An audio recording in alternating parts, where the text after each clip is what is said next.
Welcome in, Kia ora, to another episode of the Pod Fathers. We got the usual crew minus Trevor. He's got some basketball going on. Tommy, Nick, and Brian. How you boys doing? Tom, I'll start with you. The early AM of the. Are you still in England? Yeah, still in England, sadly. But we are, yeah, nice and early 4 a.m. But no, Padres haven't been great at the moment. I won't lie. Booked my flights today, which is always a plus. I might have Let's to cancel go. them after this game, but Yeah, yeah, I'm obviously really excited to come out. So yeah, excited. that's sick, dude. Looking forward to you coming out in August-ish, right? Early August, Yeah, late July, August.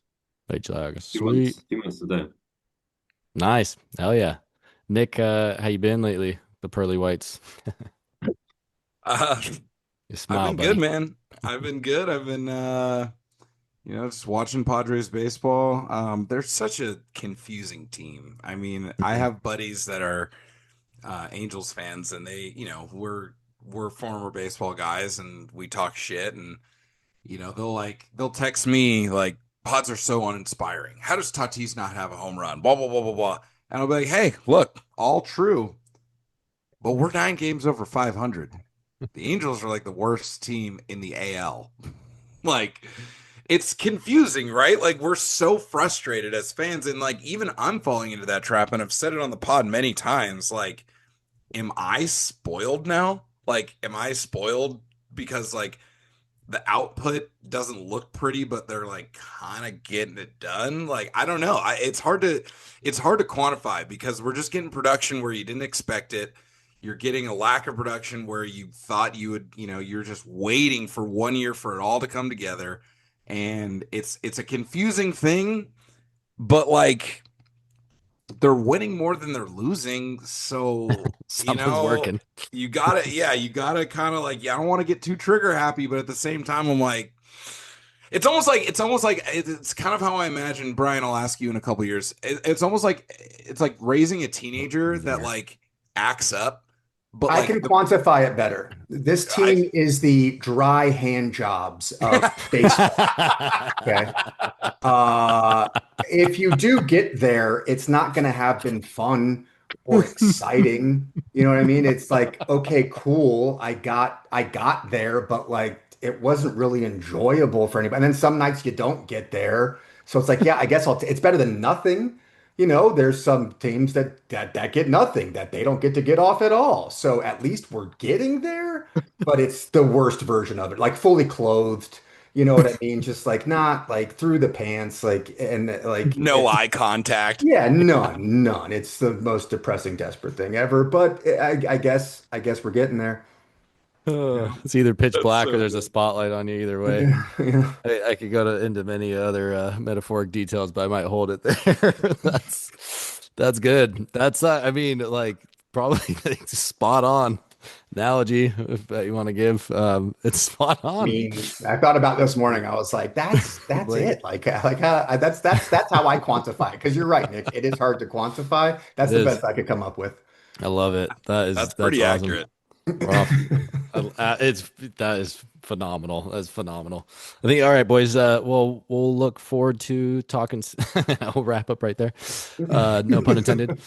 But no, you're like spot on there, though, Brian. I was talking to Patrick, who pops on, brother pops on every once in a while, and it's like whenever you have any sport, if you got a good offense and you're winning, like it just feels so good, right? Like if you follow the NFL, you follow soccer or rugby, whatever, and your team's putting up, like multiple scores a game, whatever it is, baskets, tries, touchdowns, and you're winning by 5, 7, in soccer, that'd be a lot.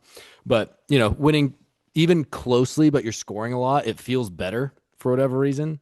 Like right now, the offense, as we know, is struggling like crazy. And yet we're 9 games over 500, like you said, Nick.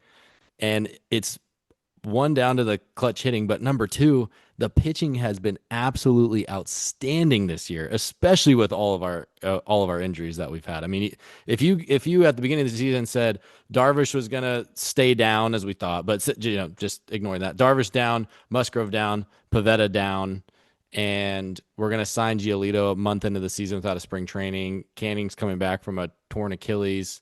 We knew the bullpen was gonna be good, and we'd be 9 games over 500 on May 26th. Like we would have absolutely bit your hand off for anyone Yeah, saying that, right? for who we're running out there, it's pretty remarkable. Ruben Uh, Niebla statue. yeah, when are we going to get the hitting coach statue? Who's that going to be made of? Who's that I likeness? That just might be from the ownership curse. It hopefully that gets resolved, Brian, and now it's gonna go, okay, there's a hitting coach curse here that we need to focus on. Like, Maybe. can we figure it out? There just always has been too. Like there just kind of always is. Also, like I know that we love having like a little bit younger staff, guys that recently played the game that can communicate, with the clubhouse a little bit better. But is there something to the fact that probably like none of those guys feel comfortable going to like Manny and being like, "Hey man, your two strike approach is like ass. Can you shorten up and try to go inside the other way?" Like, I can those guys can. Does anybody feel comfortable like telling that guy who's like, as long as he doesn't keep this pace up, like gonna be in the Hall of Fame? Yeah. Those Because like he conversations wouldn't be happen. wrong if he turns and goes, "Hey, Suze, like we were peers at one point. There's a reason I'm still here." Right? Yeah, Like Yeah. like, but I you're a mean. little older, but like, come on, man. Like I've done it for a while. Like, who's to say that you know it better than me? You I'm know, just Yeah, and like, I think scared. that's the issue right there though, Nick. I'm just That scared Manny doesn't want to be great. You know what I mean? Like he feels like he's done enough and now he's just going to smooth out the rest of his career and he has no desire to like be like truly great, make adjustments, like show up every day. I have to imagine it's very hard. It's a war of attrition. It's a long ass season, but it just doesn't seem like I don't know, like he cares. he's And not Tati, I feel like coachable. is on another planet. He has so much other stuff going on in his brain, like, Yeah. but at least he's hitting the ball.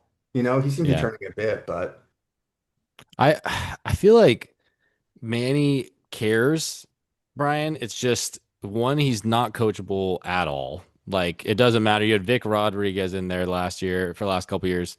Didn't matter. Souza didn't matter. Like it doesn't matter who's in that role. I don't think he's necessarily gonna like respect my not respect him might be a bit too far, but he's not coachable clearly because he's going, look at my body of work, like you're saying, Nick. Like, why would I change anything? I'm be a Hall of Famer, But the top tier Hall of Famers, they're the ones like Tony Gwynn working on his craft every single day. You got all these list of guys that like are in their own echelon, right? So I don't think it's that he doesn't care. At least I hope he does care, but it seems like whenever things are going poorly, like Manny shuts down and tries to like eliminate all the white noise and it comes off like he's an asshole, which he is, I especially don't to even mind reporters, that but so much. Like he's got like, yeah. a little bit of his attitude, which like that doesn't bother me, especially when, you're showing up. But it's like that's sort of like why everybody was so critical of Haas Yeah. because he said, I'm not going to change. This is what I've been doing." And was a dick about it, but then was really, really bad. He also like wasn't nearly as like great in the community as Manny is, and just like No. he much harder to root for. But like how long of a leash do you have to say to like to not try to make adjustments or try to improve and try to be better before everybody like really turns on you? And he's got to Hmm. do this for, 6 more years. He can't Yeah. do this for 6 more years and get a Hall vote, I don't think. Like recency bias is a motherfucker. Like you're gonna look at your last Yeah. 6 seasons where you're barely above the Mendoza line and get into the Hall of Fame? Probably not. No. And I think it's just because he's more talented than Haas. It could be the No, for exact sure. same approach. It's just he's uberly more talented than Haas, and Haas's track finished much sooner, hopefully, than Manny's, I right? think I think Manny. It's I don't think that there's like any part of it that like he's not getting his work in. You know what I mean? Like I think Yeah. he's showing up, he's lifting, like he's hitting. I'm sure he's doing his stuff behind the scenes. It's more so like when it's not going good, it just manifests on the field a little bit more pronounced. Like Hmm. he gets the reputation of like, he had the "I'm not going to be Johnny Hustle" quote, like he had that and like you see him kind of dogging Which on is fine, by the way. Sorry to Yeah. interrupt, but like that's No. like it's okay not to go hard 90 every time. It's a long Right. season. Like go hard when you think you have a chance. If not, Yes. yeah, preserve your body. Yes. Like I'm totally okay with that. That's I fine. to agreed. Continue. Agreed. And I just think with Manny, and you know what? Now that I'm saying this out loud, I feel like I did say this on the pod again. He's just like so smooth that I feel like when he is a little bit more cerebral and like things aren't going that well, like his smoothness sometimes could come across as carelessness. You know what I Sure. mean? And like I think Yeah. that is like the fear that like most fans could understandably have, because I'm with you, Brian. Like I don't need Manny Machado trying to beat out ground balls to short in May. Absolutely not. Please don't, actually.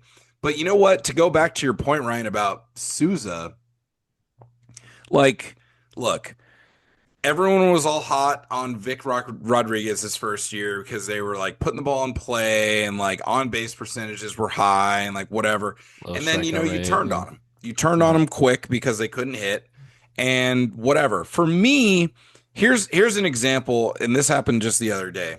An example of what I see where I'm like, I don't know what Steven Souza's plan is or what his philosophy is or what Approach, he's yeah. instilled. Mhm. But when I see the Oakland A's starter, which by the way, that game was horrendous to watch. There was like what, 14 combined walks or something, like terrible. When the starter comes out, throws 4 balls and then a 5th ball, and then even if we're going, hey, I know he threw 5 balls, but this is a professional out there. This is going to be a cookie 1-0, you get the green light. But it was Yeah. who was it? Andujar swings at a pitch a foot outside. I'm Mhm. like, you're not prepared. That's Tati did the same thing. yeah, Like after I think like 6 balls in a row, bases loaded. yes. Oh, For first pitch. For does That he want to is, take a look at one and stay? It was like a in ball Dodger too. series. And Yeah. then yeah, just rolls it over. and Just to like me, that screams you're unprepared or you're unwilling to execute a plan, because that was never the plan. That's not getting fooled. You're too good to get fooled. You can't get Totally. fooled if you have a plan like that. The plan there, if you're going to swing, and look, I'm not even going to be that, you have to take, like, you must take, blah, blah, blah. No. There is a time and a place to put on the green light and be like, look, Yeah, you see your pitch. this guy's an actual pro. He knows that he's thrown 6 straight. He's going to throw it down the middle. Like, very hittable, this pitch. And like, let's take advantage of a situation. You know, 3-0, bases loaded, down 1 after 6 in a row, you need to take. Like, that's different. But like, when you're swinging at a pitch this far off the plate, that Yeah. tells me you don't have a plan for yourself. You No, are it's not preconceived. confident enough to see that pitch out of his hand and say, yes, that is the ball that I am paid $35 million a year to hit super, super hard. No, And you're like, guessing. that's Mhm. where I think a hitting coach needs to take the reins and be like, every single guy in the lineup every night knows that pitch. They've seen it 1,000 times. They know what it's going to look like from that guy, because we have all the video in the world to be from minor leagues up, right? Like, to Yep. me, that shows a lack of preparedness, and that's where I question Souza. I'm not blaming Souza for Tatis not being able to lay off a slider because he's not in the box. But like, other things like philosophy wise, where I'm like, you're either not listening to him or he's not communicating it in a way that's getting through to you. Well, Yeah. even like in game, like is it too little league to really just go up to a guy and be like, "Hey, man, he's kind of reeling right now. Maybe wait for the one Throwing you 6 really, straight really balls. like." Like Yeah. I don't think that's like, a slight on anybody or kid gloves. It's just like, hey man, little reminder. Like, I like not he's struggling overcomplicating. here. Why don't you just like focus on one spot and if it's not there, go ahead and take it. And Like maybe Brian, just real quick. maybe the reason we're not having that is because of the point you brought up. Like, maybe he's not comfortable saying that to Manny. Right. Hey, Manny, like, hey, maybe see one here. Like, this guy, he doesn't Yeah. have it. You know who did do that though was, even though it didn't result in something positive, I guess, but yesterday when Phil, I think it was yesterday. It was either yesterday or the third game against the A's. I think it was actually the third game against the A's. Ty France came up and the closer by committee that the A's have right now with their Timu looking freaking hats that are going on. I don't know what's going on with the A on that hat. But anyways, lefty comes out, can't remember his name. He's having some issues finding command, walks two guys in a row. What does Ty France do? He takes the first three pitches. And it's like Mhm. that's the guy that almost was on the bubble of the roster coming in. And he's the one where I'm like, okay, he's coming in with an approach, right? Like that. If it was anyone else up there, really, they probably would be swinging right away, maybe other than Sheets at this point in time. So, Nick, I mean, and Tom, I'll get you roped in here in a sec too. To kind of go off your point, is it Souza not communicating what we need to communicate or with the game plan, or is it guys not buying in? You never know unless you're behind the scenes in there too, right? And I know Annie Halbrum, she just interviewed Steven Souza. I don't know if you guys saw like any of that like a week ago or whatever. And he was basically just saying like, because she was asking like, what is your role? Like, what do you do? Like, there's so many people that are involved nowadays. Everyone's got their own hitting coach. Everyone's got their own film guy, all this sort of stuff. So it's like, what do you do? And I felt like he almost couldn't even answer the question, if that made sense. I don't know. I'll try to find the link and send it to you boys. But if you guys haven't seen it, but it just, I don't know. It seemed like he was figuring out a bit on the fly, or maybe he just didn't feel like confident that his message going out was getting received. I don't know. I'm kind of just spitballing here, but Tom, That's what? kind of a red flag right there. Yeah, I'll send you boys the link to that. But Tom, what are your get you in here? What are your thoughts so far? I know we covered a lot. Manny, Souza, offense. How you feeling? Canceling your tickets? I feel like at the moment it's easy to give the blame on Sousa. Looking at these Yeah, guys, Manny's terrible, Merrill's terrible, Tatis is terrible. That's me a home run. But I feel like this is kind of a recurrent thing throughout the last couple of seasons. I mean, what was his name last year? Victor Rodriguez. Like you put out that tweet today that Rodriguez isn't looking too bad at Houston. Those Houston batters aren't doing terribly. Is it like a Padres thing? Is it a personality thing? Is like you said, Manny kind of not exactly stropping, but like not really how he's looked before as emotionally, if you know what I mean. But I don't know. I think you give Souza a little bit more time and just kind of I don't know. It's such a tough call at the moment, but I think he's probably in a little bit of jeopardy now, but it's going to be tough to really say if it's him. yeah. It's so hard to implement a whole approach. This is his first time being a hitting coach too, right? Like he pretty much went from like being a big leaguer to like being a hitting coach. So the transition for him's huge. And he even said in that interview too, he was all like really into guys having their own, like fine with guys having their own coaches and whatnot too, because he was really into that as a player too, like going to like, I don't know if he went to Driveline or, had like his own hitting coach there or whatever to get stuff all figured out. And he like really went into like the lab with like getting all the advanced metrics and all that sort of stuff. So he seems like it's kind of like a, committee role, which is fine, but at the same time, like I don't know, we've seen the committee role be attempted with Flaherty back in as the coordinator or whatever it was, and it didn't work with this group of players. I mean, most of these guys are still around from when Ryan Flaherty was here, so I don't know. Tough to you got to give people time to implement their ideas and their systems and whatnot, but at the same time, like you also got to have that cerebral approach of like even if we give him time, like I mean, that's the $1 million question, right? Like, is this going to work out? So, I don't know. Brian, you think Souza should be on the hot seat at this point in time with what Not everyone's yet. been saying? No, I don't think so yet. I mean, because I think it's more the individual guys. Like the biggest concerns are the guys that have done it. If it was more the role player guys, maybe I'd be concerned, but like those guys are coming along okay and like they're doing something right, inning seven, eight, and nine. So I don't think it's too far off. So yeah, I wouldn't, tug on the leash just yet. I think there's a little more rope in there. You Yeah, I mean, know, we're 50 games in, right? 53 games in. So, you know, it's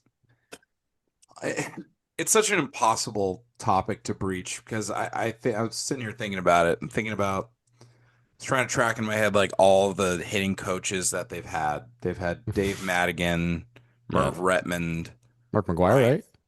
Or is he just bench coach? I think he was a bench coach. Yeah. Um, McGuire, but it's to count it, right? Yeah.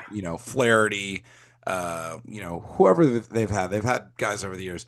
But then I think about other teams. Like George Brett went to be the hitting coach for Kansas City.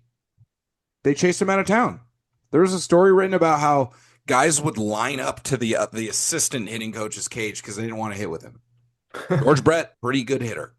Barry Bonds, when he was with Miami, Barry Bonds, like notably, could not connect with guys Yeah. except for Yelich. Yelich was like the one dude he like had a thing with, but like Barry Bonds, arguably the best to do it ever, right? And then think about Charlie Manuel, longtime Phillies manager. I know he's the manager, but he was like a hitting guy.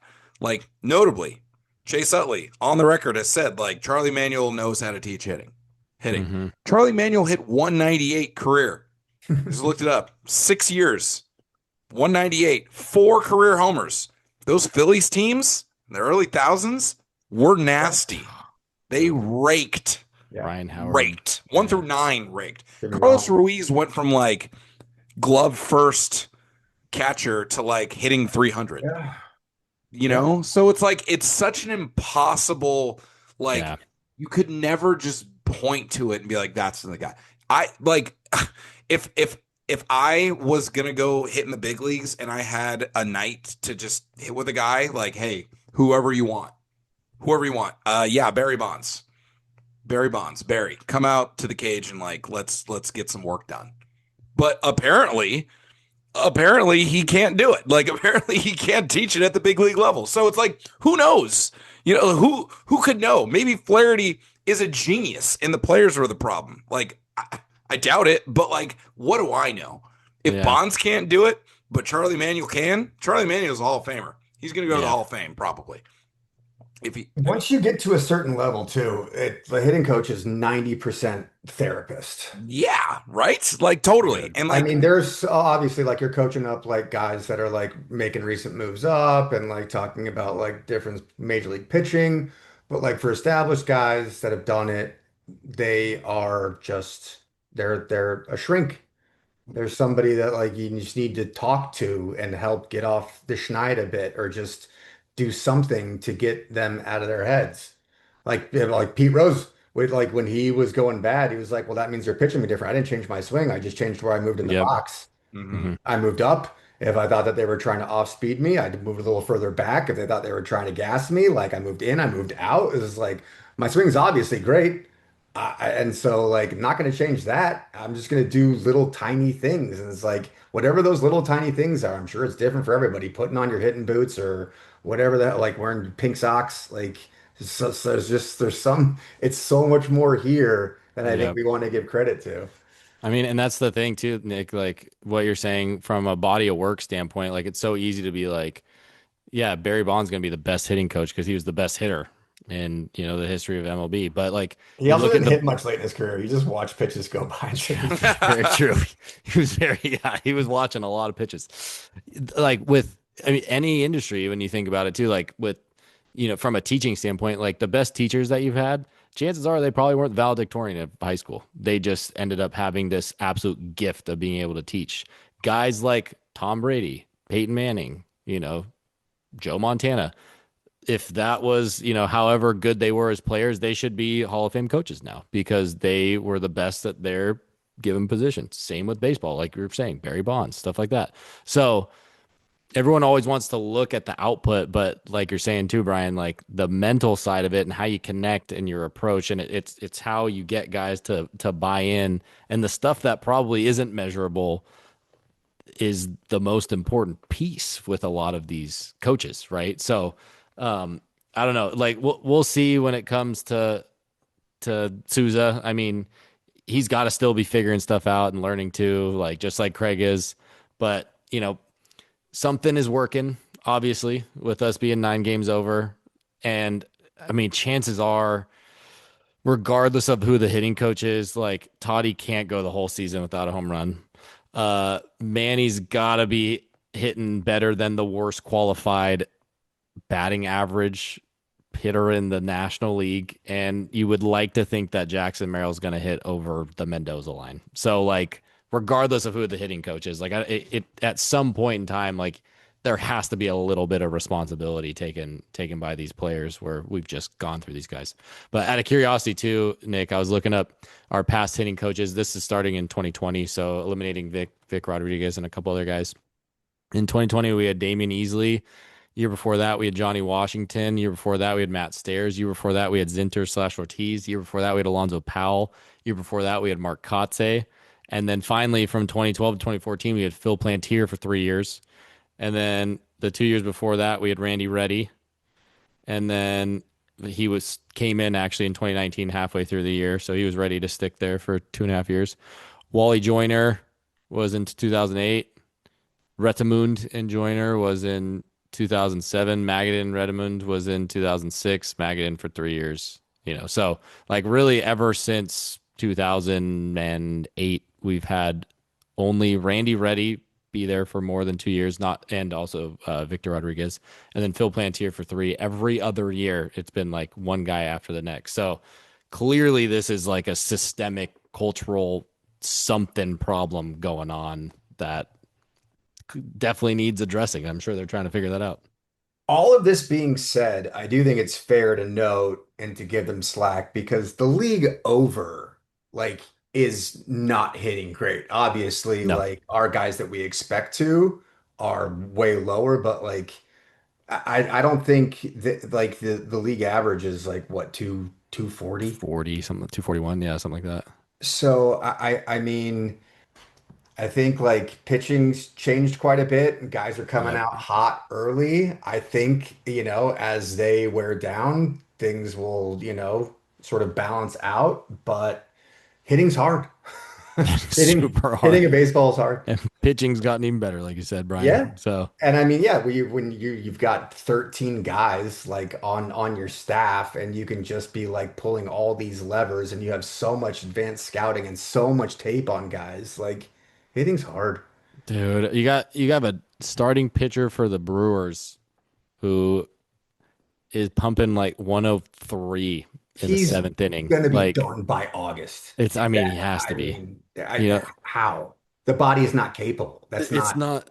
physically possible. Like, how are you supposed to hit that for 6, 7 innings? You know what I mean? Like it's unbelievable. Like if they had someone throwing 103 back in the 80s, like I don't, I don't know. I want to get that deep into it, but I think the last little bit too with Souza and Tom, Nick too. Like you could probably, especially you, Nick, could probably talk on this a little bit more. But I think again, we don't know details, and we're not in the trenches there, knowing exactly what the approach is and whatnot. But based off of what the data is saying and what we've seen as a result of this year compared to past years with the same players, it seems like exit velo has been a huge emphasis this year for whatever reason. Like where hard hit balls, exit velo is up. Other than Manny, I think for everyone else, exit velo is up. Correspondingly, if that's even a fucking word, launch angle is down across the board. We talked about that. So the question is like from a number standpoint, hit the ball hard, ball go far. That makes sense, right? However, if you're trying to swing too hard, does that mean we can't hit it where we want it to? Like is it like too much of an emphasis on trying to just hit the shit out of the ball? Like is that a possibility, Nick? I don't think so. I don't think you can try to hit the ball hard. I mean, that sounds silly, but like, I think at the higher levels, like, you never really do. I think it's more about being efficient with your swing. Um, for example, I'll use like Ichiro as an example. Ichiro, one of the best to ever do it. Many, many, many people have been on record of saying Ichiro could hit 30 or 40 if he wanted, right? But he never Same with did. Tony. He's like a Mhm. bat. Same with Tony. Like he's a bat to ball kind of guy. Like incredibly efficient, barrel through the zone, you know. Um, I don't think that if you were chasing exit velo, I don't think you would like, for lack of a better phrase, swing hard. I don't like for me, everything I know about hitting, I was a pretty decent hitter in my day, still decent, I think, for men's league standards. But Bat speed is king when it comes to exit velo, and loose is quick, right? If you're like all tight and like trying to muscle it, you're gonna lose a lot of bat speed. So I don't think that like they're trying to swing too hard. I also, what I will It's where say, they're getting it. It's, like the whole kinda. let it travel thing. Yeah, I think that's more probably what he's after. It's like the catch it a little later in the zone because you know, that reduce like if you catch the ball earlier in the path, like you're gonna hit Hmm. softer fly balls usually. That's usually the result. If you catch it a little bit later, you get more of that kind of line drive kind of thing. I would say that's probably the emphasis without knowing, without being Timing. told. Hmm. What I will say for him is I'm glad he's not one of those swing up guys. Like I can't remember the dude's name, the guy that worked with Justin Turner. He Or actually used to come hit teacher him. He's man, what? teacher man, Aaron Judge's guy. Not that guy, but like same exact like guru guy, right? Like same exact he was like the totally like hands low and just elevate kind of thing, which just doesn't work for some dudes. Like it just doesn't. Everyone would hit like that if it worked perfectly, Yeah. right? And like there's also a difference between what you say, what you think, and what actually happens.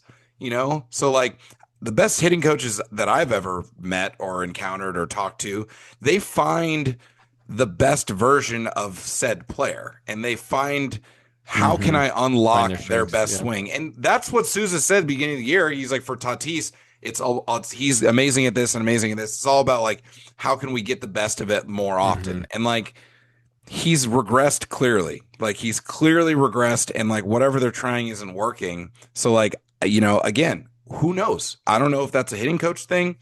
But to answer your question, I don't think he's having him swing hard. I think that Bryan, there's something to what Brian's saying, like Mm. catch it a little later in the path to like really emphasize that hard hit ball is probably big. Um, he's probably a really anti-strikeout guy. If I had to guess, he probably really hates the strikeout. But I don't know. I mean, if you're AJ Preller, you're probably looking at this roster and being like, look, man, I love that, you have a philosophy, but like there's a lot of home runs that I'm paying for that I expected to be getting with this money, like a lot, and we're not getting them. You I know, just, I don't know. The homer's not everything, but it's definitely something. And It is. Oh, wait, funny that you roast that real quick since you brought him up. That some people might not know. He collected his third hit in his 10th at bat. He never batted below 300 after that. that's so cool. I That's love like that the so coolest much. stat. That's That is so so, Right? amazing. Isn't that insane? That's incredible. poor Wow. bastard looks back. He's Never, like, why was I never. two for Finally got nine? his third hit, 10th AB, never below 300 That's for the I rest of hope his that there was MLB like career. some kind of interaction after that where he looked and he was like, remember this. Like, remember this. I mean, that kind of proves the point of like hitting coach. Like, of course they're important, but like the players got to make some adjustments. Like, regardless, you got to know what's good for you, right? You can't just blame the hitting coach every time too. But I don't know. Matt was saying too. Matt used to play that pops on the pod. He was saying he used to play like high school baseball and stuff too. But um, just like how our BAPIP is a lot higher. Like we're getting unlucky too. Sure. And with where we're at though, with our launch angle so poor, we're just beating the ball into the ground. Like if you're putting the ball in play, but it's on the ground, like chances are you just have a it's just chance, right, of it finding a hole or not a lot of the time, especially nowadays if they can't Yeah, ground directly balls are check where it's outs at going. this level. Exactly. So like the defenses are so perfectly positioned. So I don't know, like just something with the approach or whatnot. It's clearly not working. I mean, they're getting unlucky, right? When you're looking at the advanced metrics, but at the same time, we're hitting it on the ground. And exactly, Nick, like I ground do balls. think that Tatis, I mean, and you could probably argue Manny, I'm not sure, but Tatis for sure is skewing that data quite a bit. Have you seen his spray chart? Oh yeah, yeah. And It's his launch insane. angles, like yeah, His launch angle before last night was point 0.8. He brought it up to point 0.9 after yesterday, but that's insane. That's really insane. I mean, that's A yeah. guy that like barely like got below 9.5 last year, which was also a down year, 10, 11, 13, 8, like point 0.8. That's wild. That's That's a clear. huge difference. It's That's not a like it's sort of like a timing thing. gradual. It's like 11, 10, I 9 points don't even think off Hosmer the was that cliff. bad. Don't quote me on it, but I don't think Hosmer was even that bad. Xander And wasn't he that was, bad last year, and that's all I Yeah, remember is this him just season. and hitting it Hosmer into was the biggest 4-3 merchant ever. Brian, I hope Mhm. you're looking at that because I am. I mean, I don't know. dude, it's remarkable. I really it's between the ears. It has to be. It's got to be between the ears for him. He's way too good of an athlete, and it's remarkable that he's had the success that he's had just because he's a freak, Dude, absolute and freak that athlete, and he's I'm just so making it glad happen. you brought that up, Nick, because everyone is honed in clearly, and as you should, 0 home runs. That is unacceptable, unbelievable, absolutely ridiculous. If you sprinkle in like 6, 7 home runs as opposed to outs for Toddy's season, damn it. For Toddy's Dude, I season, work with middle schoolers all day. You got to avoid those numbers, bro.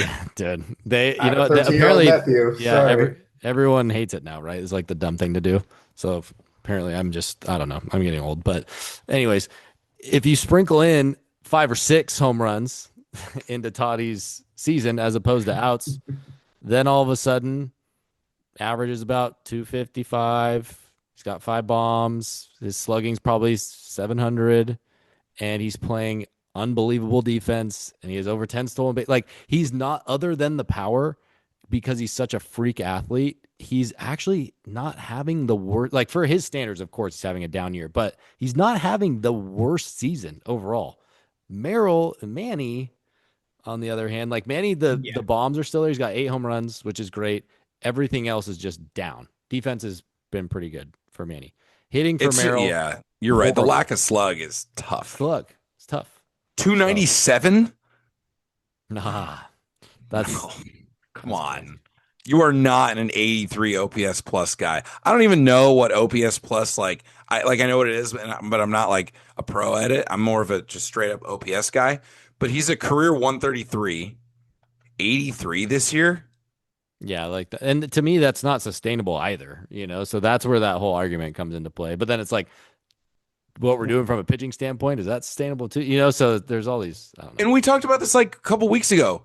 I still think he's like one swing away Yeah. from like floodgates, bro. Like, and that's why I think you clipped it and you put it on Instagram. Like, start just making the mistake. Like, dude, at this point, like you gotta just commit and just go for it. Like, Yeah. start trying to hit a homer. You I've make the never mistake on that pitch, though. You know what I mean? Like, Yeah, but like that, and that's what I mean, dude. Like you got a guy on the ropes, 6 straight balls. yeah. You should be absolutely blind to anything that's not middle or in. Like, And then yesterday, him and Cassie both got like frisbees just spun right into their hands. They're just like, all right, Yeah. didn't want it, didn't want anything to do. It was like, you guys. like I know. what? Exactly. If you're trying to get out of a funk, shouldn't you be looking like middle, in, up? Dude, don't like, swing anything outside. Like, clearly you're rolling over everything. Just outside, stop. so. Yeah. And like, even if you take a strike, you see a guy pops one in the outside corner, tip your cap until Yeah. 2 strikes. Literally. Just give it up. I mean, I'm working with 12-year-olds. I'm coaching a 12U team right now. My shortstop just cannot stop stepping in the bucket during the game. Like, you know that phrase, right? Like, just stepping out. And I told him, like, game 2 of the tournament, I was like, hey, middle to outside, just eliminate it from your brain. I don't care if you strike out looking every single time because they're not good enough to throw it in that spot every single time. If it's middle or in, just swing as hard as you can. And he was like, okay, are you sure? I'm like, yes, just go for it. We have to find something.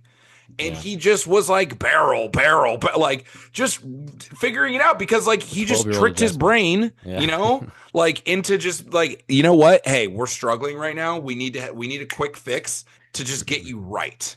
Because a lot of times with baseball, if you just don't see it happen long enough, it's kind of like the yips in golf. Like, Yeah, you it's just exactly don't the same. see it one time. Like, Brian, you know how it is. You have a bad putting round. Sometimes you just need to see it go in the hole. Like, you just have Yeah. to. Just hear the sound. Hear the sound. It should be like, okay, it's there. Now I can go. Like, See, and that's the thing. Like, in batting practice, like, if I'm Souza, I'm going in and being like, Fernando, like, you're doing a great job lacing the shit out of the ball. I want you to hit as many home runs 5 in as the you Western possibly Metal can. Building. Western Metal. Get it on the roof. Get it on Western the roof. Metal all day. Put it in the bay. Like You go second deck like left center. Nope. Do it again. Like nope. Go again. I think people might maybe start like he might need some like locker room incentive bonuses. You know what I mean? Because obviously he's stressing cash right now a little bit. So it's like, and Nikki's flush. So it's like Tati, 25K. You put one in the first basket of the Western Medal, 50 for the second, 100 if you get it on the roof. And just like see how that works out. So. By the way, Eric Hosmer first season with San Diego, negative 1.5 launch angle. Haas making me look bad again. Well, I mean, that was the one time, and then it was 2.1, 8.7, which is the year everybody was screaming at him about when he was going bad. It was like, look how good you were when you elevated the ball, and he's like, I'm not going to change shit. 3.3, 3.1, 3.4. So, like, you were not wrong, except for the one outlier year when he was feeling that massive pressure of the San Diego fans and media. Toddy literally doesn't have a home season run in town, and it's not as bad as that. Just pounding dirt. Launch angle. That's insane. Tom, that's an average too. It's not like that. No, that's max a whole negative. That's like where he lived games? All year long. 2,571 pitches. Gosh. And so 472 batted balls. Like that's crazy. That's actually insane. He got his bag, he got his ring, and he was like, I don't care.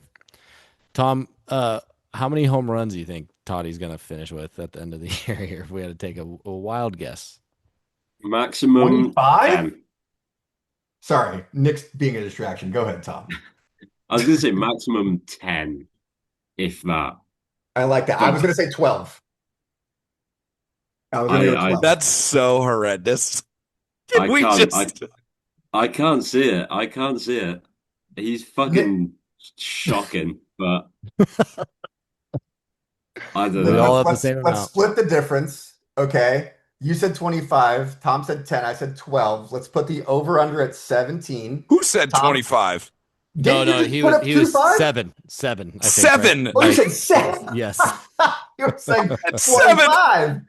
25 would be, if he hits 25, we're not even double digits. Okay, dude. I like that. I like taking overs anyway. So I think over under is 9.5. Let's set it at 9. Tommy and I take the over. You take the under. I'll take the under. And I hate to do it. You guys know me, but it's not good, man. It's not looking good. 9.5. Has Tati got other day off this year? 2, 3. He's had a couple. Yeah. Oh shit! It feels like he's had none, and I feel like that would have done him well. I don't remember one. He's had a couple. He's had. I think he's had 3 days off, and he might have pinch hit like where he didn't start, and he's had maybe one where he came in to pinch hit like in the 9th. But yeah, he's definitely gotten, and with Crone going down too, that has kind of forced Toddy to play probably a little bit more as well, with him naturally plugging in that second base spot a lot of the time, with Song not really doing a whole lot. So, but I don't see what, like, giving him a couple days. It's just because he's so valuable, like in all the other facets of his play, where it's like, you sit him, you don't have a threat on the base path, and you don't have, he's still getting hits. I mean, it's a tough situation, man. I do think, 9.5 for the line. Got 2 days off. 2, yeah. So 9.5 for sure. Yeah, we can't have a tie. No push. No. Yeah, no push. Money has to change hands. Podfathers don't push. It's pussy shit. Money has to change hands. I'm going 10 home runs. I'm going like just over the over. Like, I feel like, again, and I think I'm just trying to like tell myself this, and really buy into it. But June and July are him and Manny's best months in their careers. And when it warms up and it feels kind of like Florida, Dominican all over again, that's when they start putting the ball in the air. And it keeps, I don't know. These guys are so coddled, bro. It's playing San Diego. I'm trying to make every excuse possible. They're making combined like $700 million next year. If $70 million, you know what I mean? But extrapolated throughout the rest of their contracts. I'm just glad that nobody's like I feel like the Petco nerfing conversations have kind of died over the years because we've had multiple times. We've moved the fences in multiple times, like whatever. Like, bro, there's been 4 homers hit tonight. Phillies have no problem hitting home runs Dude, at Petco. other teams have no problem coming here. For years, I remember back in the day, like if the Padres had a 25 homer guy, it was like sick. Oh. Nevin, Klesko. Klesko. I don't even think he got Giles. Never had more than 20 once he came here. Adrian Gonzalez was like the guy for a while, but like Hit 'em all on people the would be road. like, "Oh well, it's a pitcher's park." I'd be like, yeah." Andrew Jones would come here every year and go 450 to left center. Like I know that's like one player, but I feel like Prince Fielder would come to Petco and make it look small. Also, Like, down the probably lines would've hit is not a thing. Like No. it's tuggy. Like that. Yeah, like we just don't have the personnel. Like, can we just call a Brian spade a Schimpf spade? hit And 20. like, yeah, like we got guys that should do it and don't because other people come here and do just fine. Kyle Schwarber hits bombs at Petco Park, bro. It's not the field. Like we can no longer just be like, well, at Petco at night, like, hey, Little marine layer. I'll give you 10%. And I'm also going to do that on the other side. I won't hear any Coors arguments because Todd Helton was a dog. I'll give you 10% on the other end. Like, yeah, there's some Coors there, I guess, but like I'm not a big like, hey, that's the reason guy. You know what I mean? Like You find I think there's an effect for sure, but I don't think I can't stand the ballpark is the end all be all for the conversation kind of thing. It drives me crazy. Yeah. No, and that has toned down a little bit, it's like you toned down said, a Nick, bit. with like the fences coming in. But they'll still say, like Donovan will still say the marine layer's coming in. I say it as like a joke too, but like Yeah. I mean, it's a fun little if tidbit. we signed Aaron Jones, if we signed Aaron Jones back in the day, that would have been amazing. We signed Aaron Judge instead of or Arson Judge instead of Xander back in the few years ago. He would have had 24. he would have had Judge would have had 18 home runs. He would have had 50 bombs, no problem going there. I mean, like, yeah, it's we just need to find the personnel that'll do it, honestly. But and who knows? We'll see. Well, By I got the way, a couple. Yeah, really go for it. quick, Ryan, I mentioned Todd Helton. Do any of you guys have any idea what his numbers are solely against the San Diego Padres? Oh my gosh, probably 350, 40 bombs. Real close.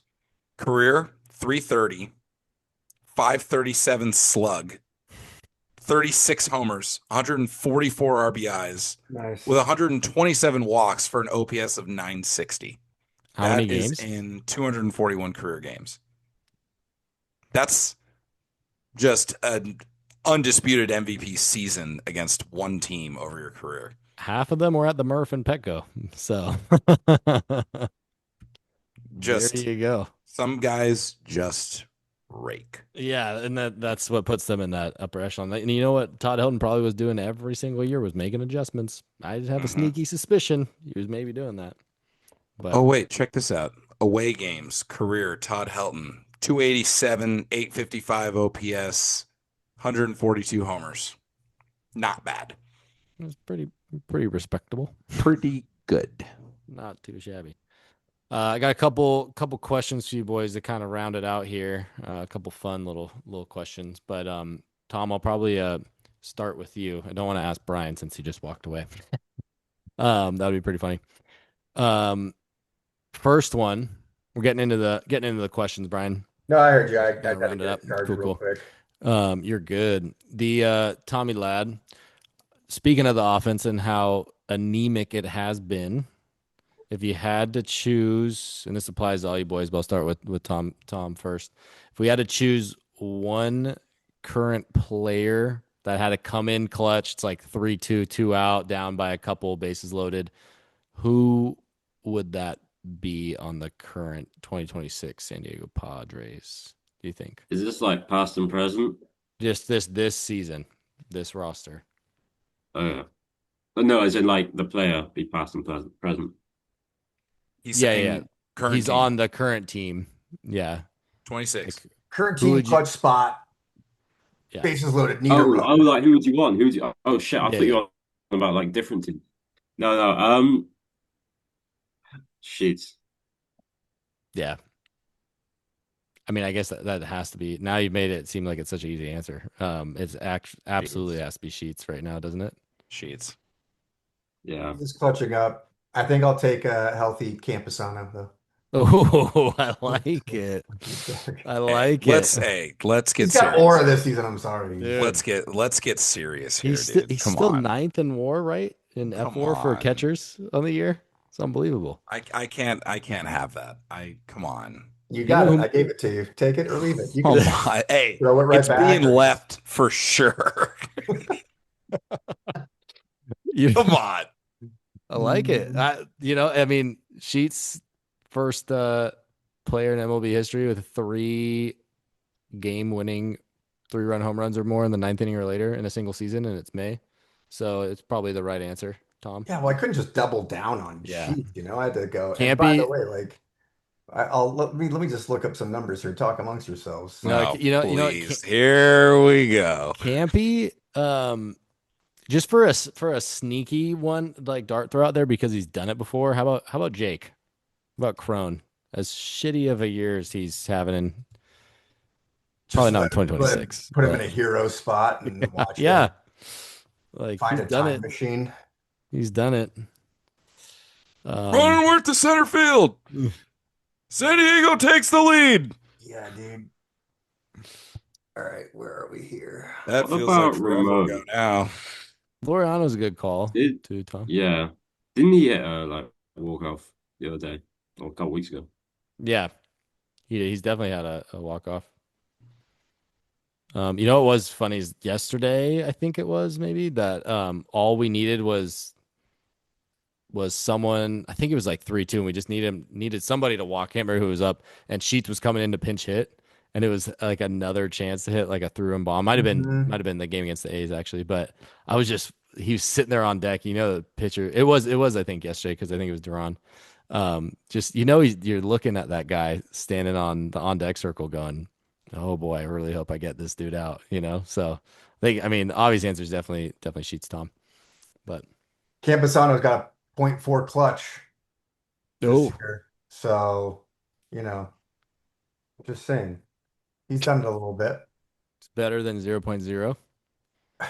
Well, yeah, I mean, Or he's Small been, sample size, so well, yeah, it's also like a metric that I believe is measured in fractions, is it not?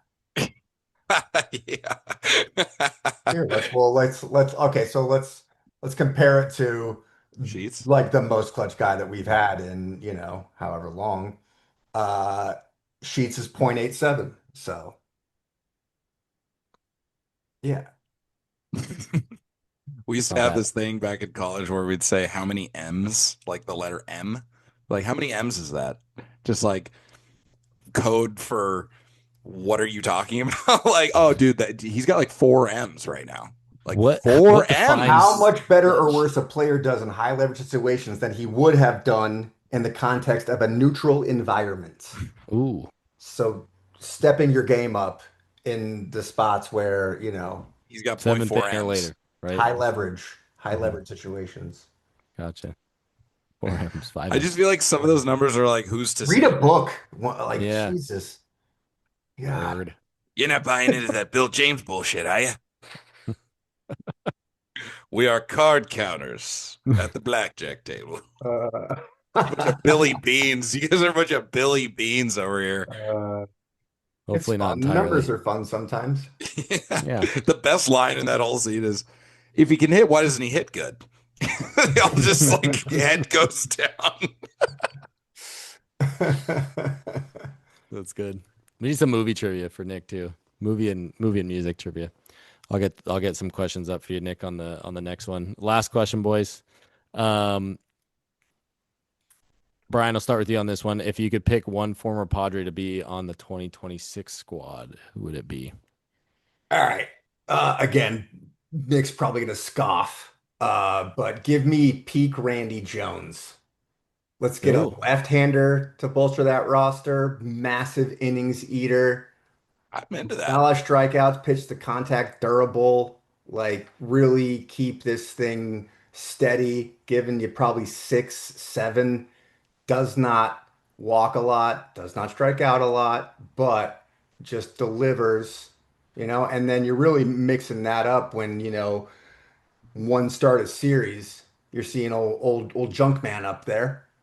Uh, you know, I feel like that's an issue because again, you're thinking offensively, it's like I don't really want to change anything. I just want the guys I expect to do good. You know what I mean? It's like everyone's like, Yeah. get rid of such and such, like, well, what's the replacement? Who are you replacing him with? So yeah, I still think starting pitching is a need, and then just fingers crossed on the offense. I like it. Nick, who would be your answer? I mean, I'm with Bryan that starting pitching would be unbelievable. If I wasn't gonna try to come up with something different than that, I would have said like prime PV. Yeah. Just, Yeah. but It was 1A, 1B. Mhm. exactly. And I love the Randy Jones call. I also think if Randy Jones is on this team, Mudcat would just never miss a Randy start because I mean the way that guy pitches is just so mud. Like he would love it. Oh, Anyway, yeah. um, my pick would be give me like 2009 Adrian Gonzalez. Or no, it was like 2010. Yeah. He's like a 900 OPS guy. All right, I got his career numbers with the Padres. He was 24 to 28 years old. In 5 year, wait, 5 years, he put up a 20.4, 161 home runs, 288 with an 888 OPS. 176 doubles, by the way. So if we're looking at averages, Driving gaps. yeah, that's like he's a 30 homer guy. He's like a 30 homer guy with a high eights OPS. He's not striking out like a ton. And he's driving in 100 RBIs. You know what I mean? Like just absolutely consistent, putting up the same thing every single year, middle of the lineup guy. Uses the whole field too. Like he's not like a one-dimensional hitter. Very decent with Yeah. the glove. Very decent with the glove. Community guy, like became a leader. Like I hate to say it, but like when he went to the Dodgers, like definitely like a leader and like a veteran presence kind of deal.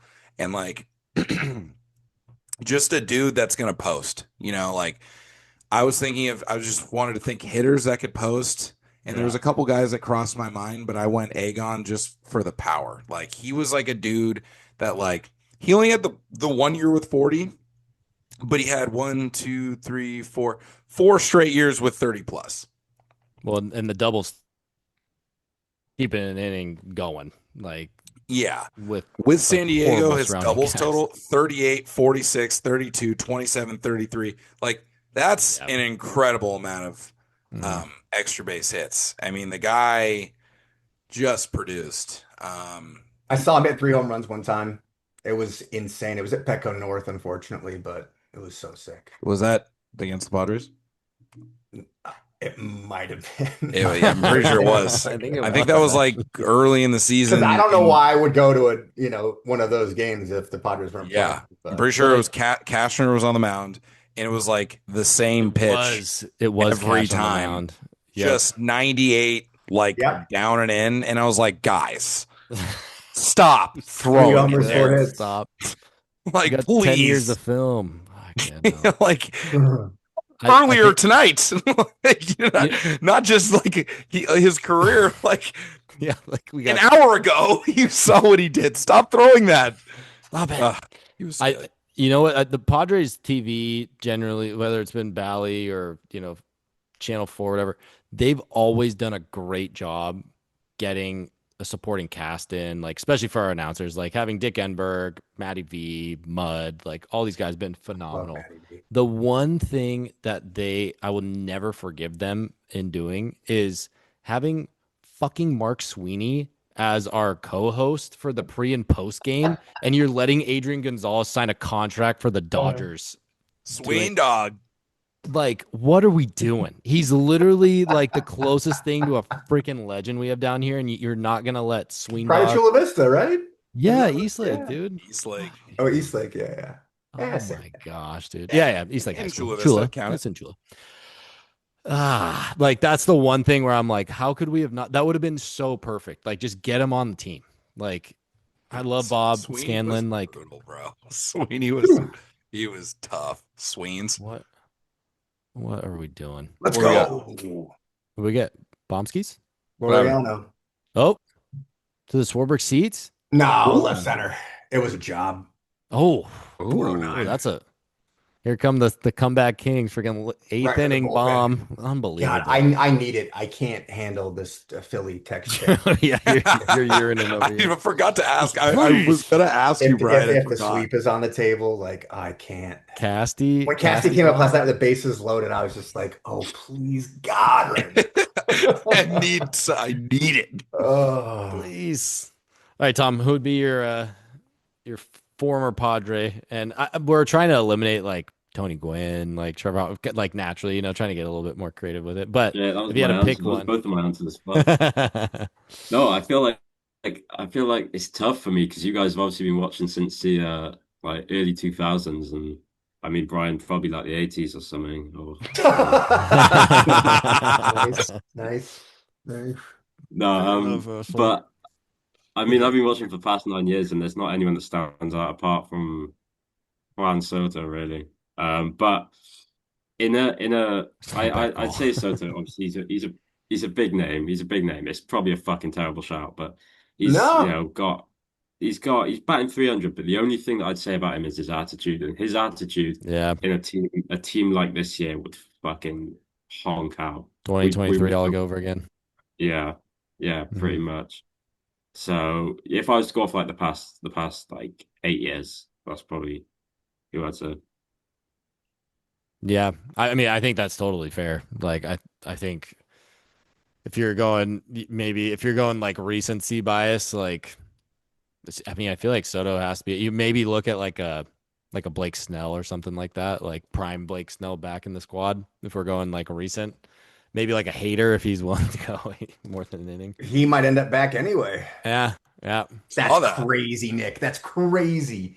Oh my God. That swing, you saw that? Just take your base. Holy It's a free. shit. Not even close, dude. No. Not even a little bit. What are you close. gonna do with it anyway? If like you're Exactly. just like begging to foul it off, that's insane. And by the way, that is everything that they said preseason before he joined, which is like enjoy watching him flail low and away fucking 120 times a year. Hit for Like he's not gonna get that many attempts, but yeah. Yep. Oh gosh. Yeah. That's like oh gosh. Yeah. It's like Manny when he's down bad.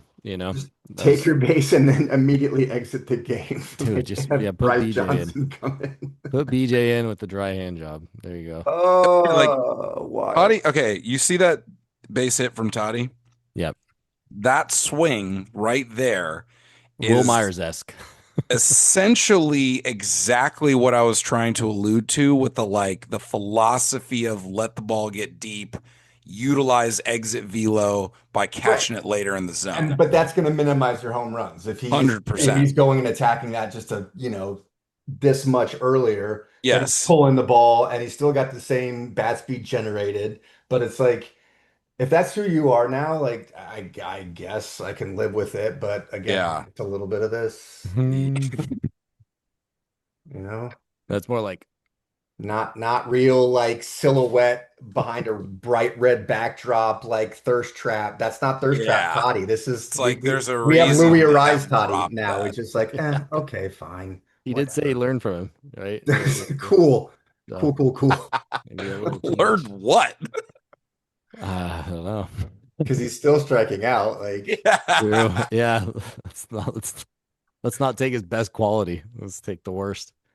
No, but I mean, yeah, like that swing right there, that pitch is middle-ish in, right? Like another hitting coach might teach, your best swing on that pitch completely differently, right? Like that ball's hit hard, he's on base, that's great.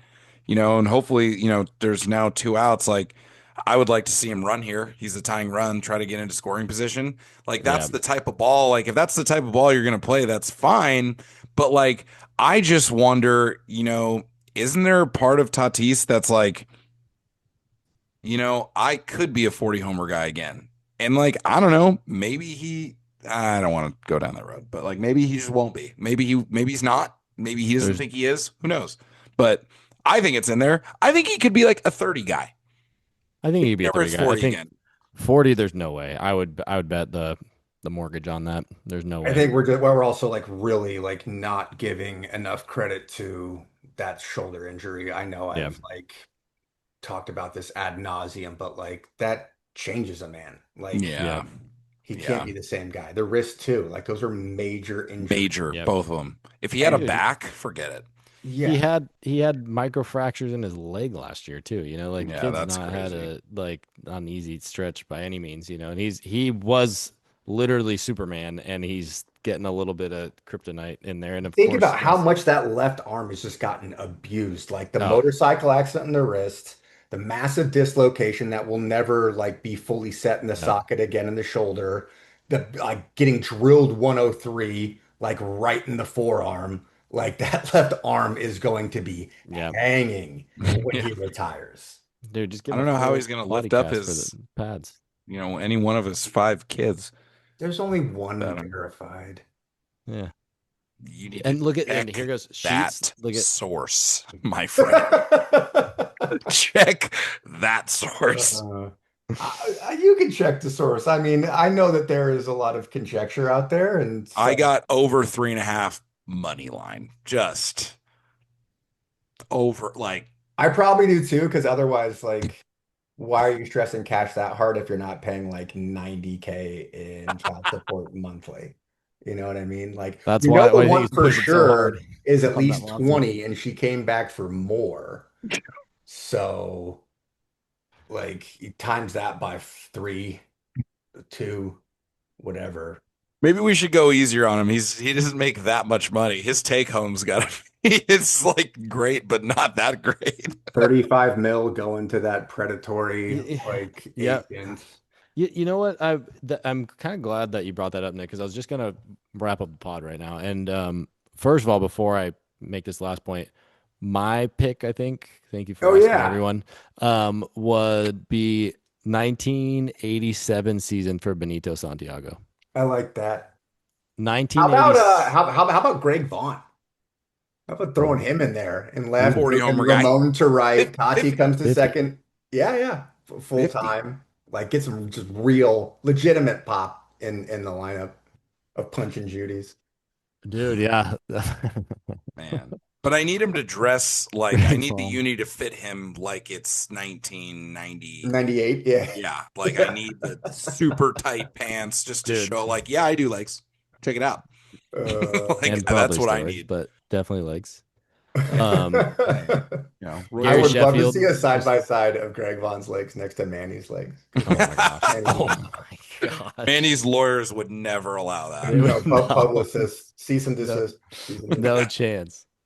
Gary Sheffield, I think, is another good shout. Now that you said Big Mm. Vaughn, that just kind of popped. Like he'd be sending tanks down in the Western Metal Supply building all day and night, even without the fences coming in. I like the idea of adding a first baseman and then like Andahar Sheets just become legit platoon DH guys. Yeah, That'd be nice. that'd be dope. All right, boys. Anything else you want to chuck in before the pods come back here in the 9th? Go Pods. Oh wow, is that new? It's about 2 years. Oh wow, I'm still saving the real estate on my thigh.